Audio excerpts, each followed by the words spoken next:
Hey guys, welcome back to RX pharma chat. Guys, जिस तरीके से हम डेली नहाते हैं, हमें बॉडी की हर पार्ट की सफाई करना डेली बहुत ज़्यादा ज़रूरी होता है। उसी तरीके से लेडीज़ का जो वेजाइनल पार्ट होता है उसकी डेली सफाई करना बहुत ज़्यादा ज़रूरी होता है। लेकिन जब वेजाइनल पार्ट की क्लीनिंग के बारे में, वेजाइनल हाइजीन को मेंटेन करने के बारे में बात करते हैं तो बहुत सारे लेडीज़ के मन में, बहुत सारी वुमेन्स के मन में यहाँ पे क्वेश्चंस अराइज होते हैं कि किस तरीके से सफाई करनी चाहिए, किस एज से हमें सफाई शुरू कर देनी चाहिए, किन चीज़ों को हमें यूज़ करना चाहिए, सोप से या किसी इंटीमेट वॉश से हमें क्लीनिंग करनी चाहिए, किस तरह के पानी से हमें वेजाइनल की क्लीननेस करनी चाहिए। तो ये सारे क्वेश्चंस यहाँ पे लेडीज़ के मन में अराइज होते हैं, क्योंकि जो वेजाइनल पार्ट लेडीज़ का होता है वो बहुत डेलिकेट पार्ट होता है, बहुत सॉफ्ट पार्ट होता है, जिसकी क्लीननेस करने में कुछ ध्यान रखना चाहिए, कुछ सावधानियां हमें बरतनी चाहिए।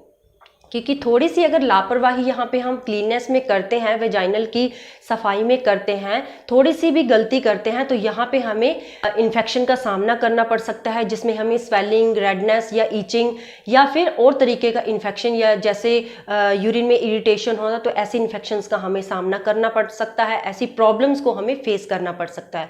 तो गाइज, आज इसी टॉपिक के बारे में डिस्कशन करने जा रहे हैं कि कैसे हमें अपने वेजाइना की सफाई करनी चाहिए, वेजाइना के कौन से पार्ट की सफाई करनी चाहिए और कौन कौन सी चीज़ों से हमें सफाई करनी चाहिए और किस एज से ये सफाई शुरू कर देनी चाहिए।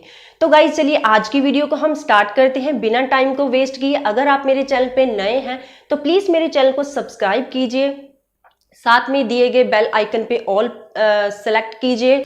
मेरी वीडियोज़ को स्टार्टिंग से लेके एंड तक ज़रूर देखना, क्योंकि मैंने बहुत इंपॉर्टेंट इन्फॉर्मेशन इसमें दे रखी है जो लेडीज़ के लिए, गर्ल्स के लिए बहुत ज़्यादा इम्पॉर्टेंट है। हमारे वेजाइनल पार्ट को साफ़ करने के बारे में मैंने फुल इन्फॉर्मेशन इसमें दे रखी है गाइस। तो चलिए गाइस, हम बिना टाइम को वेस्ट किए आज की वीडियो को स्टार्ट करते हैं। सबसे पहले गाइस, मैं आपको यहाँ पे बता दूं कि जब हम बात करते हैं वेजाइनल पार्ट की सफाई के बारे में, तो वेजाइनल पार्ट की सफाई हम यहाँ पे नहीं करते हैं। जी हाँ गाइस, जो आप सुन रहे हैं मैं सही कह रही हूँ कि वेजाइनल पार्ट की सफाई हमें नहीं करनी चाहिए, हमें सिर्फ वल्वा पार्ट की सफाई करनी चाहिए। अब ये वल्वा पार्ट क्या होता है, देखिए, वेजाइना पार्ट, ये जो पार्ट होता है जिसमें सेक्सुअल एक्टिविटीज़ होती है या फिर जिससे मेंस्ट्रुअल पीरियड्स आते हैं लेडीज़ को, जिस रास्ते से आते हैं उसको हम वेजाइनल पार्ट कहते हैं।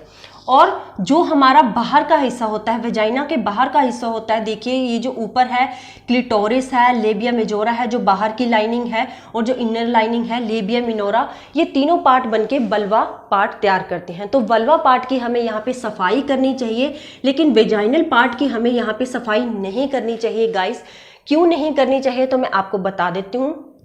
क्योंकि वेजाइनल पार्ट के अंदर कुछ बहुत गुड बैक्टीरियाज होते हैं जो हमें इन्फेक्शन से लड़ने की पावर वहाँ पे सप्लाई करते हैं, वहाँ पे हमें इन्फेक्शन से बचाते हैं। लेकिन जब हम वेजाइनल पार्ट की यहाँ पे सफाई करने लग जाते हैं तो जो वो गुड बैक्टीरियाज होते हैं वो कई तो किल हो जाते हैं, और कईयों की ग्रोथ रुक जाती है, और कईयों की ग्रोथ बिल्कुल नहीं हो पाती है। तो इसकी वजह से क्या होता है, जो गुड बैक्टीरियाज होते हैं, बैड बैक्टीरियाज के वहाँ पे पैदा होने से, प्रोड्यूस होने की वजह से हमारे जो गुड बैक्टीरियाज है वो किल हो जाते हैं। इसकी वजह से क्या होता है, बैड बैक्टीरियाज वहाँ पे इन्फेक्शन कोज कर देते हैं, जिसकी वजह से हमें क्या होता है, यूटीआई इन्फेक्शन हो जाता है। जब यूरिन हम पास करते हैं तो यूरिन में इरिटेशन होना शुरू हो जाती है, इचिंग का सामना करना पड़ सकता है, रेडनेस या स्वेलिंग का सामना करना पड़ सकता है। तो बहुत सारे इन्फेक्शंस हैं जिसका सामना हमें करना पड़ सकता है अगर हम वेजाइनल पार्ट की सफाई करते हैं। तो यहाँ पे सफाई की बात आती है तो हमें वल्वा पार्ट, हमें वेजाइना के वल्वा पार्ट की सफाई यहाँ पे करनी चाहिए। पहले हम यहाँ पे बात करते हैं गाइज कि किस एज से हमें वेजाइना की पार्ट की सफाई शुरू कर देनी चाहिए। तो वेजाइनल पार्ट के जो वल्वा पार्ट है उसकी हमें सफाई 13 एज से ही स्टार्ट कर देनी चाहिए, मतलब कि टीन एज से ही स्टार्ट कर देनी चाहिए। तो गाइस, कई बार क्या होता है, जैसे हम बाहर जाते हैं, हम टॉयलेट जाते हैं बाहर, तो थोड़े टाइम के बाद कई लेडीज़ को, कई गर्ल्स को इन्फेक्शन सा हो जाता है, मतलब कि एक तरह की वहाँ पे उनके वल्वा पार्ट में इचिंग होने लग जाती है या किसी तरीके का इन्फ्लामेशन हो जाती है, रेडनेस हो जाती है। तो ये इन्फेक्शन होता है जो कि आगे जाके हमारे यूरिन इन्फेक्शन हो जाता है। जब यूरिन हम पास करते हैं तो बहुत ज़्यादा हमें इरिटेशन होने लग जाती है, और अगर यूरिन इन्फेक्शन का इलाज ना किया जाए तो आगे ये यूटीआई की इन्फेक्शन हो सकता है। यूटीआई का इन्फेक्शन का इलाज ना किया जाए तो आगे ये हमें श्वेत प्रदर हो सकता है, ल्यूकोरिया की प्रॉब्लम हो सकती है। तो लिकोरिया की प्रॉब्लम और उसके ऊपर जो उपचार है, मैंने आपको घरेलू उपचार दिया हुआ है, डिस्क्रिप्शन में मैंने इसका लिंक डाल रखा है लिकोरिया वीडियो का। तो आप डायरेक्ट अगर लिकोरिया वीडियो को देखना चाहते हैं, डायरेक्ट डिस्क्रिप्शन में जाके इसके लिंक के ऊपर क्लिक कीजिए और वीडियो को आप देख सकते हैं। तो गाइस यहाँ पे हमें 13 एज से ही अपने वेजाइनल की, अपने वल्वा पार्ट की सफाई शुरू कर देनी चाहिए। तो अब बात यहाँ पे करते हैं कि कैसे हमें सफाई करनी चाहिए, कितनी बार सफाई करनी चाहिए और किन चीज़ों से हमें सफाई करनी चाहिए। कोई सोप यूज़ करना चाहिए या कोई यहाँ पे इंटीमेट वॉश यूज़ करना चाहिए या साफ़ पानी से हमें साफ़ करना चाहिए। तो मैं आपको बता दूं कि डेली जैसे आप शावर लेते हैं, यहाँ नहाती हैं लेडीज़, तो उसी टाइम आपको यहाँ पे अपने वेजाइनल पार्ट में जो वल्वा पार्ट होता है उसका हमें सफाई करनी चाहिए और क्लीन हैंड से हमें सफाई करनी है। यहाँ पे किसी तरह के इंस्ट्रूमेंट यहाँ पे यूज़ नहीं करना है गाइस। ध्यान रहे, मैं बार बार आपको यही बताती हूँ कि वेजाइनल पार्ट में कोई भी चीज़ हमें अंदर नहीं जानी चाहिए। हमें फिंगर से अंदर सफाई नहीं करनी है, किसी तरीके का पानी अंदर नहीं जाना चाहिए या कोई सोप या कोई इंटीमेट वॉश अंदर नहीं जाना चाहिए, क्योंकि हमारे जो वेजाइनल का पीएच होता है वो 4.5 होता है, एसिडिक इन नेचर होता है। कोई भी किसी तरीके का थोड़ा भी पानी या फिंगर या कोई और सोप या इंटीमेट वॉश अगर थोड़ा सा भी अंदर चला जाए तो ये पीएच का जो लेवल होता है वेजाइना के पीएच का 4.5 वो आगे पीछे हो सकता है, जिसकी वजह से हमें वहाँ इन्फेक्शन का सामना करना पड़ सकता है, इन्फेक्शन को फेस करना पड़ सकता है। इसीलिए गाइज हमें किसी भी चीज़ का यहाँ पे यूज़ नहीं करना है वेजाइनल पार्ट को साफ करने के लिए। हमें सिर्फ वल्वा पार्ट की सफाई यहाँ पे करना चाहिए। अगर आप यहाँ पे कोई माइल्ड सोप यूज़ करना चाहती हैं तो माइल्ड सोप यूज़ कीजिए, किसी तरह के उसमें एडिटिव्स नहीं होना चाहिए, कोई परफ्यूम नहीं होना चाहिए। देखिए वो बिल्कुल हर्बल सोप होना चाहिए। और अगर आप किसी इंटीमेट वॉश का यूज़ करना चाहते हैं, मार्केट में बहुत तरह के आजकल इंटीमेट वॉश अवेलेबल हैं, लेकिन आप ध्यान रखिए कि जो इंटीमेट वॉश आप यूज़ कर रहे हैं गाइज उसका हफ्ते में सिर्फ एक बार यूज़ करना है आपने। अगर आप छोड़ना चाहते हैं तो बहुत अच्छी बात है कि आप मार्केट के कोई भी इंटीमेट वॉश का यूज़ अपनी वेजाइना को क्लीन करने के लिए नहीं कीजिएगा, क्योंकि हमें नहीं पता कि उसमें क्या क्या चीज़ें डाल रखी होती हैं। तो कई बार ऐसा होता है कि हम सही होते हैं, बिल्कुल हमारे वेजाइनल पार्ट में किसी तरीके का कोई इन्फेक्शन नहीं होता है, लेकिन कई लेडीज़ को क्या होता है जब वो इंटीमेट वॉश यूज़ करते हैं तो उनको इन्फेक्शन शुरू हो जाता है। इसलिए हमें जो भी चीज़ अपने वेजाइनल पार्ट की क्लीनेंस के लिए यहाँ पे यूज़ करनी है बिल्कुल ध्यान से करनी है गाइज। और हो सके तो आप क्लीन पानी से यहाँ पे डेली अपने वल्वा पार्ट की यहाँ पे सफाई कीजिए। बहुत अच्छा होगा अगर ये पानी आप ल्यूक वार्म वाटर यहाँ पे यूज़ करते हैं। तो गाइस साफ पानी से हमें यहाँ वल्वा पार्ट की सफाई करनी है और क्लीन हैंड से यहाँ पे सफाई करनी है। क्लीन करने के बाद हमें वल्वा पार्ट जो है बिल्कुल ड्राई रखना है। दिन में अगर आप 1 या 2 बार भी इसकी सफाई करते हैं तो बहुत है। हर बार जब आप टॉयलेट जाते हैं तो ज़रूरी नहीं है कि आपको इसकी सफाई करनी ज़रूरी होती है। दिन में अगर आप 1 बार या 2 बार भी सफाई करते हैं तो ये सफिशेंट होती है।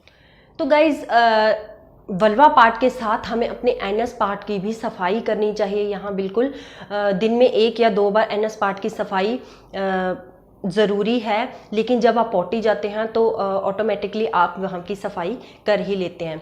तो गाइज़ इसके साथ साथ हमें क्या करना चाहिए कि बहुत सारा पानी पीना चाहिए हमें हाइड्रेट रहने के लिए। जब भी आप अपने वल्वा पार्ट की सफाई करते हैं वेजाइना के तो आपको उसको ड्राई करना बहुत ज़्यादा ज़रूरी है। किसी तरीके का रगड़िए मत। जब आप वॉश कर रहे हैं उसको पानी के साथ तो ध्यान रहे कि आपका नेल कहीं भी वल्वा पार्ट में ना लगे, क्योंकि ये इन्फेक्शन का कारण बन सकता है। और जब आप इसको पानी से धो लेते हैं तो उसके बाद आप कॉटन के जो टॉवल होता है उससे हल्के हाथों से इसको ड्राई कीजिए। और आप ध्यान रहे कि इसको हमें गीला नहीं रखना है, पूरा दिन हमें ड्राई ही इसको रखना चाहिए, क्योंकि जब हमारा जो वल्वा पार्ट होता है वो ड्राई रहेगा तो इन्फेक्शन वहाँ पे बिल्कुल हमें चांसेस नहीं है कि इन्फेक्शन हो।